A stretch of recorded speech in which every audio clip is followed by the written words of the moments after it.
In the history of human civilization, one of the few inventions that is responsible for lifting a large percentage of the population out of poverty, the container. Now, back in the mid-2000s, this book was written, The Box, by Mark Levinson, who was basically documenting the process of how we ship modern-day goods.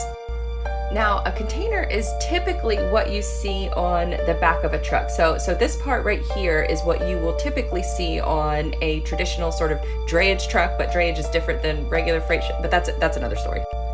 But in this photo, you can see how shipping before, it just used to be a system of putting products on a pallet and then wrapping it in whatever way you could, and then that would actually go on a ship before it was transported to wherever it's going.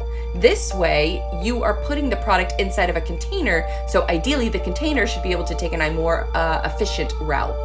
So now that container will travel to a port where it will get put onto a ship, so you can kind of see it visualized here, and then from the ship it will go to not necessarily a plane, but it'll go to either a train or a truck before it ends up as a typical like Amazon delivery last mile van.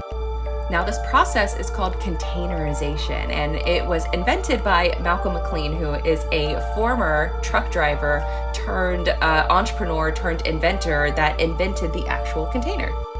Now, in the book and also on Malcolm's Wikipedia page, you can see how containerization led to a significant reduction in the cost of freight transportation by eliminating the need for repeated handling of individual pieces of cargo, and also improved reliability, reduced cargo theft, and cut inventory costs by shortening transit time.